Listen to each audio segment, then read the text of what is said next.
I can't lie, the first light that Colbor sent me was so unextraordinary that I put it back in the box 60 seconds after taking it out. What's crazy to me is that everything they've released since then has been a complete 180, and now they make some of the most innovative lights out there. These are the Colbor CL60 and CL60R, and they're some of the most flexible lights I've ever seen. The CL60 is bicolor, and the CL60R has full RGB support, and they do also make the CL60M, which is daylight only, although I don't have that one. These lights are tiny tanks made completely of metal apart from the buttons, and you'll notice they have a really unique shape to them. Colbor designed these lights with a NATO rail interface on all four sides, which opens up tons of possibilities. For one, the light stand adapter slides into the slots on either the top or bottom of the light and clamps against the sides. Since it's not screwing in anywhere, that completely eliminates the possibility of any twisting, and it's always perfectly aligned with the light. It also allows you to slide it back and forth to better balance the light depending on what modifier you're using. So it puts less stress on the angle adjustment as well as on your light stands,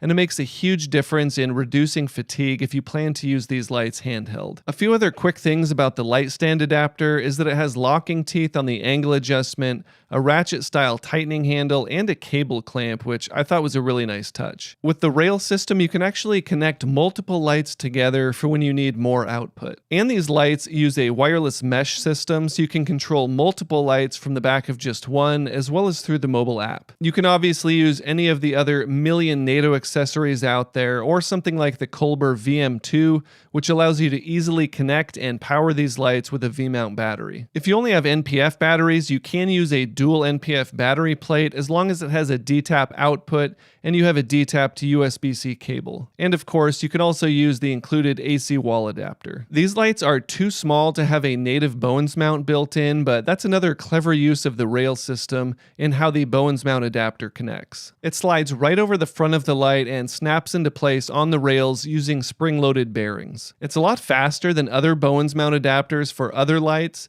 and it's plenty strong for the types of modifiers you're going to be using with these lights. Colbor makes 18, 26, and 34-inch softboxes, as well as a 26-inch Bowens mount lantern. The softboxes also use a super fast new quick open mechanism. Obviously, if you have a bunch of other Bowens mount modifiers, you're good to go. I just wouldn't recommend anything larger than about 36 inches for these lights. Overall, the rail system is just a genius design that gives you tons of flexibility and is not something I've seen on any other lights. Apart from the power button, these lights have 4 other buttons and 2 pressable rocker dials on the back for control. Both of these lights have a color temperature range of 2700 to 6500 Kelvin and can be adjusted in increments of just 50 Kelvin. The CL60R also has a blending optic in front to help seamlessly blend all the colors together before they hit their subject. And since the CL60R has colored LEDs, it does support tint control. If you're not familiar, all lights have a color temperature from orange to blue,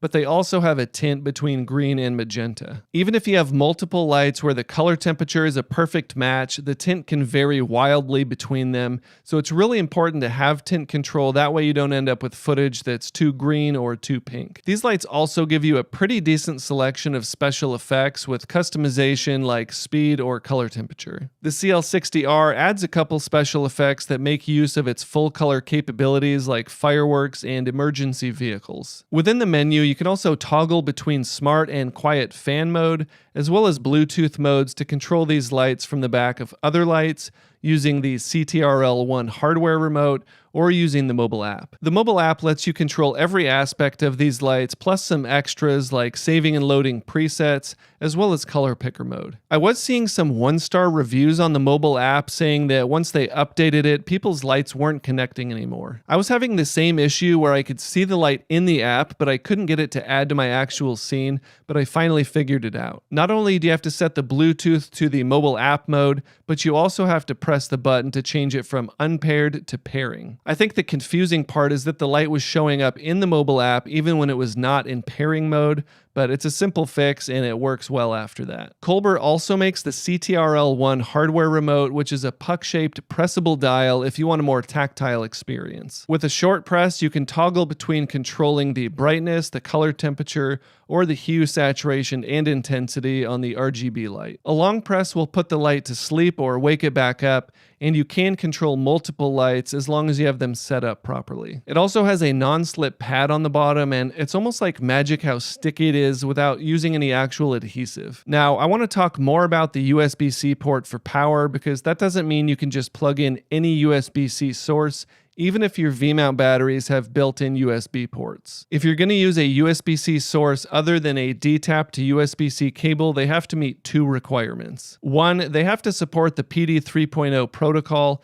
and two, they have to be able to output 80 watts. Even the best V-mount batteries out there really only support 40 or 65 watts via USB. But if you don't want to get the VM2 adapter kit for some reason, there is another solution that comes in handy for some other stuff as well. The Sunwell PD100W is a smart D-tap to USB-C adapter that outputs 100 watts of power via USB-C from any V-mount battery. It also works the other way around, so you can recharge your V-mount batteries with a USB-C source. There's a lot of other benefits to this thing, so much so that I did a dedicated video on it last week, so I'll have a link in the description if you want to check it out after this and weigh your power options for these lights. Now, the only real downside I encountered testing these lights is that the Spectrum sticker on my CL60R was peeling, so I just took it off. Although Colbor has informed me that they will be replacing those with higher quality ones ASAP. These lights also include a really compact carrying case, which I was happy to see at this price point. It's nothing crazy, but it's exactly what these lights need to keep them safe during travel. As always, the last remaining question is in regards to the brightness and color accuracy for these lights,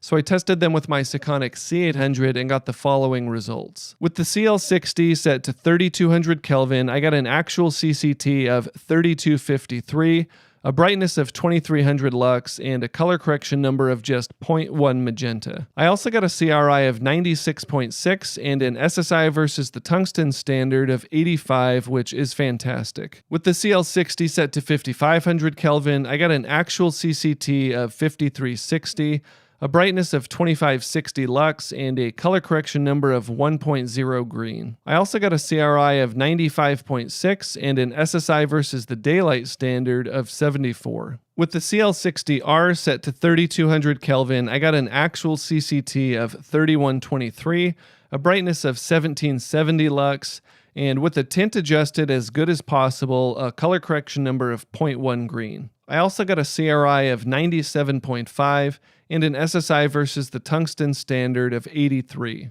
With the CL60R set to 5500 Kelvin, I got an actual CCT of 5226, a brightness of 2100 lux, and again with the tint adjusted, a color correction number of 0.1 green, which is essentially perfectly neutral. Overall, really great numbers, and the only thing I can even think to mention is the actual CCT of the CL60R being 274 Kelvin off of 5500 Kelvin. Ideally, this would be closer to within 200 Kelvin of what the screen says, but the CCT can easily change by 500 or more as soon as you add any kind of modifier. So honestly, unless it's way off, the CCT isn't all that important because you should be manually setting your camera's white balance after setting up your lighting. The daylight only CL60M retails for $129, the bicolor CL60 for $149, and the full color CL60R for $199. I think those prices are more than fair, even without taking into account the unique features of this light like the rail system. Overall, the Colbor CL60 series of lights are extremely compact and very flexible,